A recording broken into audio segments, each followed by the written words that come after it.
Dry fruits custard பண்ணேன். நேற்று fresh ஃப்ரூட்டில் பண்ணேன், இன்றைக்கி ட்ரை ஃப்ரூட்ஸில் பண்ணேன். இது வந்து ஜவ்வரிசி இருக்கு, அது ஒரு கைப்பிடி ஜவ்வரிசி, கஸ்டர்ட் பவுடர் ஒரு 3 டேபிள் ஸ்பூன். இதை நல்லா ஃபஸ்ட்டு ஓரளவு ஜவ்வரிசி வெந்த பிறகு கஸ்டர்ட் பவுடர் தண்ணி ஊற்றி அப்படியே போடாதீங்க, தண்ணி ஊற்றி கரைச்சி போட்டிங்கன்னா இது மாதிரி கன்சிஸ்டன்சி வந்துடும். பால் சர்க்கரை போட்டு சூடு பண்ணியிருக்கேன். இல்லை அப்படியே போட்டு கிளறிட வேண்டியது, வேறு எதுவும் நீங்கள் பண்ண வேண்டாம். கிளறிட்டு ஆல்ரெடி சூடு பண்ண பால் தான், ரொம்ப சூடு பண்ண வேண்டாம், ஜஸ்ட் மிக்ஸ் பண்ணுங்கள். சர்க்கரை ஏற்கனவே போட்டுட்டேன். இப்போ நான் இது வந்து இந்த மிக்ஸ் பண்ணி காமிக்கிறேன் நான் உங்களுக்கு.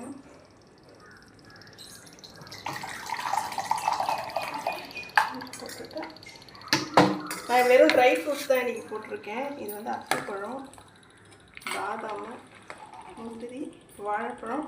உங்களுக்கு வேறு என்ன பழம் வேணும்னாலும் போட்டுக்கலாம். நான் இன்றைக்கி ட்ரை ஃப்ரூட்ஸ் போட்டு தான் போட்டிருக்கேன்.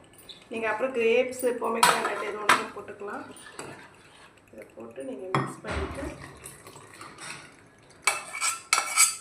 வச்சிட்டிங்கன்னா போதும். இது இப்போ தண்ணியாக இருக்கும், நேரம் ஆகாமல் நல்லா செமி சாலிட் ஆகிடும். நம்ம ஜவ்வரிசி பாயசம் இருக்குன்னா இவ்வளோ திக்காகிடும் இல்லையா, அது மாதிரி வந்துடும்.